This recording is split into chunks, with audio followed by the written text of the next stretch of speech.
Hello dear friends, आप सबका फिर से स्वागत है। आई होप कि आप सभी ठीक होंगे। दोस्तों, इंडिया पोस्ट डिपार्टमेंट की तरफ से आप सबके लिए बड़ी खुशखबरी आ गई है और सर्कल वाइज या फिर स्टेट वाइज नई वैकेंसीज के ऑफिशियल नोटिफिकेशन रिलीज़ किए जा चुके हैं।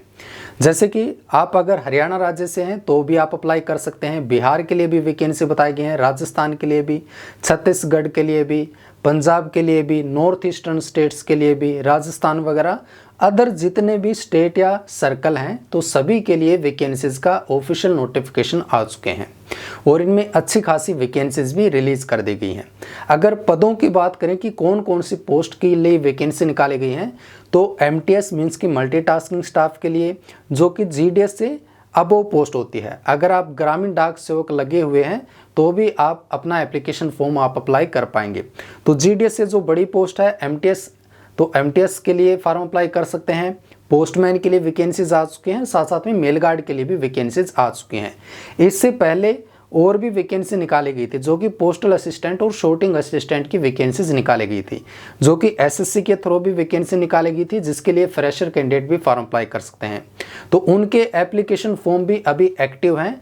अगर आप अप्लाई करना चाहते हैं तो उनके लिए भी अप्लाई कर सकते हैं और उनके लिए तो फ्रेशर कैंडिडेट भी अपना एप्लीकेशन फॉर्म अप्लाई कर सकते हैं। तो अभी जो ये भर्तियों के नोटिफिकेशन आए हैं एमटीएस, पोस्टमैन और मेल गार्ड के लिए, तो आखिर इनमें वैकेंसीज कितनी क्या बताई गई हैं वो सब जानकारी बताने वाला हूं। फॉर्म को अप्लाई करने की लास्ट डेट क्या रहेगी, आपकी एलिजिबिलिटी क्राइटेरिया मीन्स की जो पात्रता या योग्यता होनी चाहिए, तो कौन से पद के लिए क्या योग्यता मांगी गई है, क्वालिफिकेशन या फिर सर्विस कंडीशन, साथ साथ में कंप्यूटर की जानकारी होनी चाहिए या नहीं होनी चाहिए, और साथ साथ में लाइसेंस की रिक्वायरमेंट है या नहीं है, और आपके एग्ज़ाम की डेट भी यहाँ पर बताई गई है। अभी से बता दी गई कि आपका एग्ज़ाम कब होने वाला है। तो सब इन्फॉर्मेशन जानने के लिए आप वीडियो को लास्ट तक देखिएगा। साथ साथ में दोस्तों हम आपको बता दें कि भारतीय डाक विभाग की तरफ से या अदर कोई भी भर्ती का नोटिफिकेशन आता है तो उसके रिगार्ड में हम वीडियो बना करके इस यूट्यूब चैनल पर डिटेल में बिल्कुल अच्छे से जानकारी अवेलेबल करा देते हैं। तो जिन कैंडिडेट्स ने अभी तक इस यूट्यूब चैनल को सब्सक्राइब नहीं किया है तो ज़रूर से ज़रूर सब्सक्राइब कर लें ताकि आपको टाइमली अपडेट मिलते रहें। साथ साथ में जिन कैंडिडेट्स ने ऑलरेडी इस यूट्यूब चैनल को सब्सक्राइब कर रखा है तो उन सभी कैंडिडेट्स को दिल से थैंक यू भी कहना चाहता हूँ। अब आप यहाँ पर देख सकते हैं ये ऑफिशियल नोटिफिकेशन आपके रिलीज़ किए जा चुके हैं। यहाँ पर आप देख पाएंगे न्यू करके आपको ये दिखाई दे रहे होंगे, तो ये ब्लिंक हो रखे हैं, सारे के सारे नोटिफिकेशन आ रखे हैं। ये न्यू करके है ना, तो ये सारे सर्कल के नोटिफिकेशन आ गए हैं, हरियाणा से, बिहार से, ऐसे करके सारे नोटिफिकेशन आ गए। अब यहाँ पर आपको दिखा देता हूँ। सबसे पहले तो ये जानकारी देखिए, भारत का राजपत्र है ये द गैजेट ऑफ इंडिया। इसमें क्या है कि संचार मंत्रालय जो डाक विभाग है उसने अधिसूचना जारी ऑलरेडी कर दी है कि भारतीय डाक विभाग में बहुत सारे पद रिक्त हैं और इनमें आपकी जीडीएस के पद भी बताए गए थे, साथ साथ में MTS, postman, mail guard, postal assistant और शॉर्टिंग असिस्टेंट। तो उनके रिगार्डिंग में डिटेल में इंफॉर्मेशन बताई गई थी इसके ये जो गैजेट ऑफ इंडिया है भारत का राजपत्र, इसमें तो ये पहले नोटिफिकेशन रिलीज किया गया था और इसमें करीब 57-58 हज़ार पदों पर भर्तियां बताई गई थी कि भारतीय डाक विभाग में इतने सारे पद रिक्त हैं, इनको भरा जाना है। तो अब क्या होता है ना कि एक साल में भर्तियां निकाली जाते हैं, फिर नेक्स्ट साल में भर्तियां निकाली जाती हैं, तो इस तरह से करके वो सारे पद भरे जाने हैं। यहाँ पर आप देख पाएंगे जो एक गैजेट नोटिफिकेशन रिलीज किया गया था इसमें बताया गया था कि पोस्टमैन के पद जो रिक्त हैं 45,899 पद हैं, ठीक है। साथ साथ में सैलरी कितनी मिलती है पोस्टमैन पद के लिए, 21,700 रुपये से लेकर 69,100 रुपये सैलरी मिलती है। क्वालिफिकेशन वगैरह के रिगार्डिंग में जानकारी बताई गई कि किस तरह से ये पद भरे जाने हैं। देखिए ये सारे के सारे पद जो हैं वो डायरेक्ट रिक्रूटमेंट के थ्रू भी भरे जाते हैं, साथ साथ में आपके प्रमोशन बेसिस पर भी ये पद भरे जाते हैं। अगर मान लीजिए एसएससी के थ्रू रिक्रूटमेंट निकाली जाए तो एसएससी के थ्रू डायरेक्ट आपकी भर्ती निकाली जाती है। डायरेक्ट का मतलब ओपन मार्केट की रिक्रूटमेंट जो कि फ्रेशर कैंडिडेट अप्लाई कर सकते हैं। और प्रमोशन बेसिस जो अगर भर्तियां निकाली जाती हैं तो प्रमोशन बेसिस में क्या होता है कि अगर आप जीडीएस के पद पर लगे हुए हैं या एमटीएस के पद पर लगे हुए हैं ऑलरेडी भारतीय डाक विभाग में, तो आप इजीली पोस्टमैन या मेल गार्ड पद के लिए फॉर्म अप्लाई कर सकते हैं। तो इस तरह से ये भर्तियों की जानकारी यहाँ पर द गैजेट ऑफ इंडिया में बताई गई है भारत का राजपत्र में। इसी तरह से आप और भी देखेंगे मेल गार्ड पद के लिए यहाँ पर इंफॉर्मेशन बताई गई है कि 2018 के अकॉर्डिंग 1870 पोस्ट वेकेंट हैं भारतीय डाक विभाग में। तो इनमें भी आप देखेंगे 21,700 रुपये से लेकर 69,100 रुपये का पे स्केल बताया गया है, इतनी सैलरी मिलती है। ये बेसिक सैलरी बताई गई है स्टार्टिंग की, ठीक है। और अदर क्राइटेरिया भी यहाँ पर बताए गए हैं। अभी देखिए यहाँ पर आपके सर्कल वाइज नोटिफिकेशन नए रिलीज कर दिए गए हैं। सबसे पहले बात कर लेते हैं राजस्थान सर्कल की। तो राजस्थान में आप देखेंगे मल्टीटास्किंग स्टाफ की यहाँ पर वैकेंसीज रिलीज कर दी गई हैं। अब एक बात का और भी ध्यान रखिएगा, इसमें जो 23 सर्कल हैं, टोटल स्टेट्स जो हैं उनको 23 सर्कल में बाइफरकेट किया जाता है, विभाजन क्या है भारतीय डाक विभाग ने।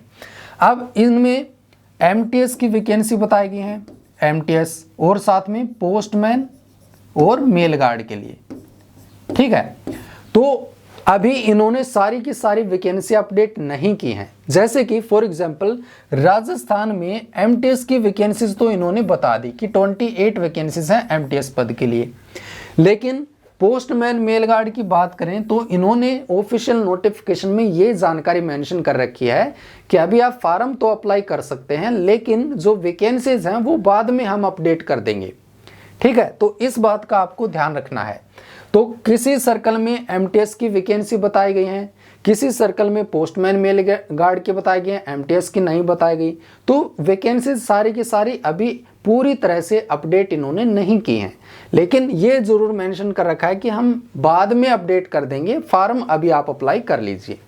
तो अभी आप देखिए राजस्थान से हैं तो एमटीएस पद के लिए फॉर्म अप्लाई कर सकते हैं, साथ साथ में पोस्टमैन मेल गार्ड के लिए भी अप्लाई कर सकते हैं। एमटीएस की वैकेंसीज यहाँ पर बता दी गई हैं, कैटेगरी वाइज आप देख लीजिए। जर्नल के लिए 18 वैकेंसीज हैं, ईडब्ल्यूएस के लिए 4 हैं, एससी के लिए हालांकि कोई वैकेंसी नहीं है। एससी वाले अगर चाहें तो अदर कैटेगरी के लिए अप्लाई कर सकते हैं। एसटी के लिए 3 वैकेंसी हैं, ओबीसी के लिए 3 वैकेंसीज हैं। इसके बाद में यहाँ पर देखें ये वैकेंसी रिलीज की गई है छत्तीसगढ़ सर्कल की तरफ से। कौन से पद के लिए हैं? एमटीएस पद के लिए हैं। और यहाँ पर डिवीजन या यूनिट वाइज भी वैकेंसी बताई गई है और कैटेगरी वाइज वैकेंसीज आपकी बताई गई हैं। इनको आप देखिए टोटल मिलाकर के 11 वैकेंसीज हैं। और देखिए यहाँ पर भी मेंशन किया गया है, यहाँ पर देखें एक लाइन लिखी गई है, vacancies are subject to change. इन वैकेंसीज को घटाया या फिर बढ़ाया भी जा सकता है रिक्वायरमेंट के अकॉर्डिंग। चेंज का ये मतलब है, ठीक है। तो बाद में वैकेंसीज आपके अपडेट कर दी जाती हैं। इसके बाद में और भी वैकेंसी देखें, गुजरात सर्कल में अगर आप देखेंगे तो ये देखिए वैकेंसीज डिवीजन वाइज बताई गई हैं। ये आपकी पोस्टमैन कैडर की वैकेंसीज है, टोटल मिलाकर के 160 वैकेंसी यहाँ पर बताई गई हैं। इसके बाद में 84 वैकेंसीज यहाँ पर बताए गए हैं। इसके बाद में टोटल यहाँ पर 118 वैकेंसीज हैं। सारी की सारी कंबाइन करके अगर आप देखेंगे, इनको जोड़ेंगे 160, 84, 118, तो टोटल यहाँ पर 362 वैकेंसी निकाली गई हैं for the post of postman. Postman cadre की वैकेंसी यहाँ पर बताई गई हैं। एमटीएस की यहाँ पर अभी नहीं बताए गए हैं, जैसा कि हमने ऑलरेडी आपको बताया कि कहीं पर तो एमटीएस की बता दी गई हैं, कहीं पर पोस्टमैन मेल गार्ड की बता दी गई हैं। और जो वैकेंसी नहीं बताई गई हैं किसी पद के लिए तो वो बाद में अपडेट कर दी जाएंगी। इसके बाद में यहाँ पर देखिए हरियाणा सर्कल की वैकेंसीज भी बता दी गई हैं। हरियाणा में पोस्टमैन की वैकेंसीज आप यहाँ पर देख सकते हैं और ये आपकी कैटेगरी वाइज और डिवीजन वाइज देख लीजिए, 11 वैकेंसी अभी रिलीज की गई हैं। इसके बाद में हरियाणा सर्कल में ही पोस्टमैन मेल गार्ड की यहाँ पर फिर से बताई गई 9 वैकेंसी अपडेट हुई हैं। इसके बाद में ये वैकेंसी बताई गई जम्मू एंड कश्मीर सर्कल के लिए, और ये डिवीजन या यूनिट वाइज और कैटेगरी वाइज आप वैकेंसीज को देखिएगा, टोटल यहाँ पर 7 वैकेंसी बताई गई हैं। और ये एमटीएस एज पोस्टमैन की वैकेंसी है, यहाँ पर ये देख सकते हैं आप, ठीक है। पोस्टमैन की वैकेंसी रिलीज की गई है। इसके बाद में ये है आपका मुंबई सर्कल, महाराष्ट्र सर्कल आप बोल सकते हैं या मुंबई। तो इसमें वैकेंसी बताई गई कौन से पद के लिए? एमटीएस पद के लिए। जीडीएस से अगर आप एमटीएस के पद पर लगना चाहते हैं तो उसके लिए वैकेंसी बताई गई है। देखिए टोटल 107 वैकेंसी तो यहाँ पर बताए गए हैं। नवी मुंबई रीजन में यहाँ पर 14 वैकेंसी बताई गई हैं। ये आपकी रीजन वाइज वैकेंसीज हैं। मुंबई रीजन में 107, नवी मुंबई रीजन में 14 वैकेंसीज। उसके बाद में और भी आप यहाँ पर देखेंगे रीजन वाइज वैकेंसीज हैं। समरी अगर टोटल देखेंगे सारे के सारे रीजन को मिला करके तो टोटल 398 वैकेंसी यहाँ पर रिलीज कर दी गई हैं। कैटेगरी वाइज आप वैकेंसीज को चेकआउट कर लीजिएगा। इसके बाद में यहाँ पर आप देखें ये पोस्टमैन की वैकेंसी बताई गई है, अगरतला के लिए, अरुणाचल प्रदेश के लिए, यहाँ पर और आपका बताया गया है धर्मनगर के लिए, मणिपुर के लिए, मेघालय के लिए, मिजोरम, नागालैंड, ये नॉर्थ ईस्ट के सर्कल हैं, नॉर्थ ईस्ट के रीजन है। यहाँ पर टोटल यहाँ पर 48 वैकेंसी बताई गई हैं। ये तो पोस्टमैन की वैकेंसी हो गई, इसमें तो पोस्टमैन और आपकी MTS की भी बता दी गई हैं। यहाँ पर आप देखेंगे तो ये 23 वैकेंसी यहाँ पर टोटल बताई गई हैं। तो किसी किसी में तो दोनों तरह की बता दी गई हैं, तो MTS के लिए भी, पोस्टमैन या मेल गार्ड के लिए भी। इसके बाद में देखेंगे कि क्वालिफिकेशन क्या रिक्वायर है इन रिक्रूटमेंट के लिए, आपकी एलिजिबिलिटी कंडीशंस या फिर एकेडमिक क्वालिफिकेशन या अदर क्राइटेरिया क्या बताए गए वो जानकारी है। तो देखिए MTS के लिए अलग से क्वालिफिकेशन बताया गया है और पोस्टमैन मेल गार्ड के लिए अलग से क्वालिफिकेशन है। तो पहले बात कर लेते हैं कि अगर आप MTS के लिए फॉर्म अप्लाई करना चाहते हैं तो उसकी क्वालिफिकेशन यहाँ पर क्या है। तो educational qualification and age limit, सबसे पहले बात कर लेते हैं कि क्वालिफिकेशन क्या है या age limit. There shall be no upper age limit and no minimum education qualification required for appearing in competitive examination from GDS to MTS। तो देखिए इसमें सिंपल यहाँ पर बताया गया है, अगर आप GDS से MTS के पद पर लगना चाहते हैं तो कोई भी आपकी अपर एज लिमिट नहीं है। आप चाहे 40 साल के हो रखें, 45 के, 50 के हो रखें, तो अपर एज लिमिट का कोई भी क्राइटेरिया फिक्स नहीं है, इजीली फॉर्म अप्लाई कर सकते हैं। साथ साथ में क्वालिफिकेशन यहाँ पर बताया गया है कि मिनिमम एजुकेशन क्वालिफिकेशन का कोई क्राइटेरिया नहीं है। अगर आपने सिंपल 10th क्लास पास कर रखी है तो भी फॉर्म आप अप्लाई कर सकते हैं। इसके साथ साथ में यहाँ पर सेकंड बात का ध्यान रखिएगा, इसमें सर्विस कंडीशन रिक्वायर है, जैसे कि आप भारतीय डाक विभाग में कार्यरत होने चाहिए और आपकी सर्विस रेगुलर 3 साल की कम से कम होनी चाहिए। यहाँ पर देख सकते हैं 3 years regular engagement as Gramin Dak Sevak age on crucial date of eligibility. जब एलिजिबिलिटी कंडीशंस की जो तारीख है तय करने की तारीख, तो उस तारीख तक आपने कम से कम 3 साल की रेगुलर तौर पर ग्रामीण डाक सेवक के पद पर सर्विस की होनी चाहिए कंप्लीट।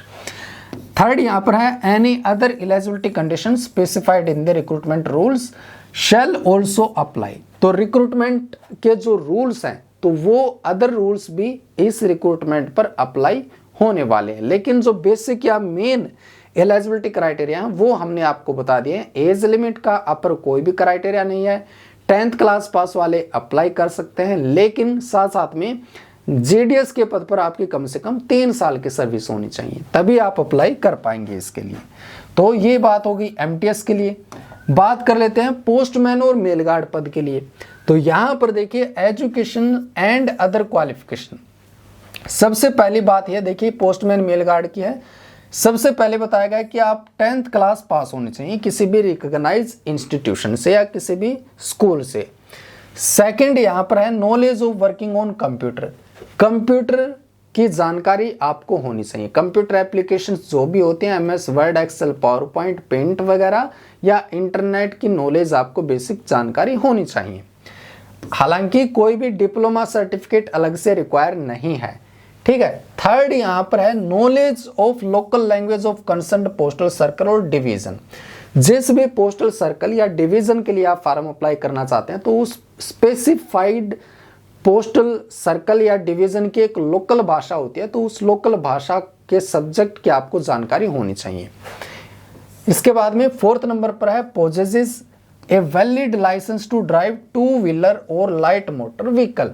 तो ये आपको ये जो दोपहिया वाहन होता है या ये लाइट मोटर व्हीकल आपके पास में होना चाहिए, इसका लाइसेंस होना चाहिए, कहने का मतलब ये है।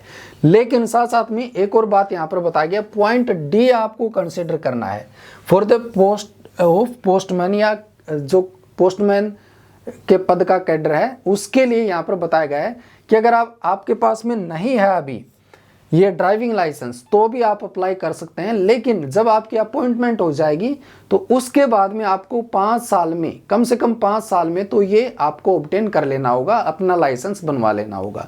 तो सिंपल कहने का मतलब यह है, ये जो लाइसेंस की बात यहाँ पर बताई गई है ये मैंडेटरी नहीं है। अगर आपके पास में नहीं है अभी तो भी आप अप्लाई कर लीजिएगा। ये आप बाद में भी बनवा सकते हैं, अगर आपकी अपॉइंटमेंट हो जाती है तो उसके 5 साल के अंदर अंदर आप बनवा लीजिएगा। इसके बाद में बात आती है एज लिमिट की। तो अधिकतम आयु सीमा यहाँ पर 50 साल बताई गई है 1 जनवरी 2026 के अकॉर्डिंग, और relaxable for different categories as notified by the government of India from time to time.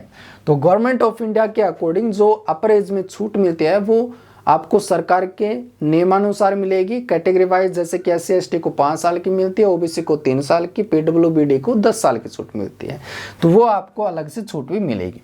अब यहाँ पर थर्ड, ये बहुत ही महत्वपूर्ण बात है कि सर्विस एलिजिबिलिटी की 5 years regular engagement as GDS। तो अगर आप ये देखें GDS से पोस्टमैन या मेल गार्ड बनना चाहते हैं तभी आप इसके लिए अप्लाई कर सकते हैं। GDS के पद पर आपकी कम से कम 5 साल की रेगुलर सर्विस होनी चाहिए। MTS में क्या था कि MTS के लिए GDS वालों को कम से कम 3 साल की सर्विस होनी चाहिए, और वो सर्विस आपकी रेगुलर होनी चाहिए। ये नहीं कि आपने 2 साल की सर्विस कर ली और बीच में 1 साल का गैप कर लिया, तब आप एलिजिबल नहीं होंगे।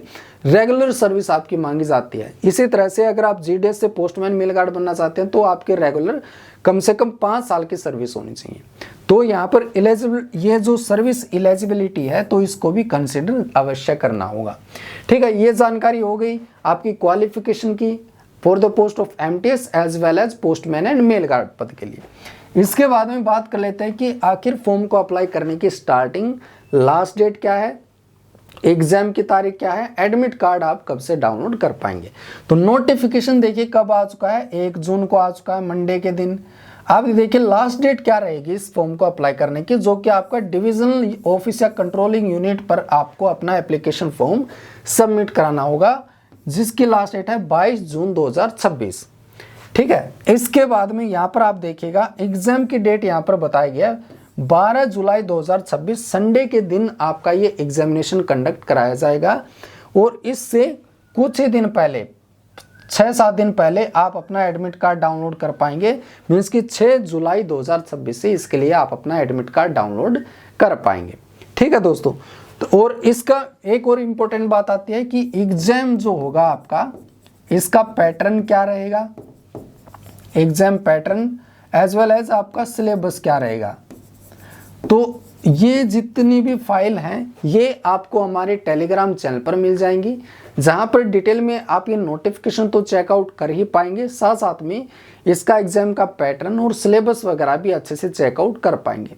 अगर आप ये चाहते हैं कि हम आपके लिए अलग से स्पेशल वीडियो बनाएं जिसमें कि हम आपको एग्जाम का पैटर्न भी बताएं और सिलेबस भी बताएं, तो आप ज़रूर कमेंट बॉक्स में बता दीजिएगा, हम आपके लिए स्पेशल वीडियो लेकर के आ जाएंगे। और उस वीडियो में हम आपको बताएंगे कि MTS पद के लिए आपका एग्जाम का पैटर्न क्या रहेगा या सिलेबस क्या रहेगा, और पोस्टमैन मेल गार्ड के पद के लिए आपका एग्जाम का पैटर्न और सिलेबस क्या रहने वाला है। तो डिटेल में हम आपको वीडियो बना करके जानकारी अवेलेबल करा देंगे। ठीक है, तो कमेंट बॉक्स में आप जरूर बता दीजिएगा। अदरवाइज आप टेलीग्राम चैनल पर जा करके और PDF फाइल को डाउनलोड करके सिलेबस अपने आप से भी चेकआउट कर सकते हैं। तो ये दोस्तों अभी आपके लिए लेटेस्ट नई भर्तियों के नोटिफिकेशन आ चुके हैं। आगे अगर कोई भी नई भर्ती का नोटिफिकेशन आएगा या अदर कोई भी रिक्रूटमेंट का नोटिफिकेशन आएगा, जैसे कि GDS की भर्ती का नोटिफिकेशन आने वाला है, रिजल्ट भी अपडेट होने वाले हैं, और भी तब वीडियो बना करके जानकारी अवेलेबल करा देंगे। इसलिए चैनल पर हमेशा आप अपडेट रहें। वीडियो को देखने के लिए आप सबका दिल से थैंक यू। इसी के साथ में मिलेंगे नई वीडियो में कुछ नई इंपॉर्टेंट जानकारी के साथ में।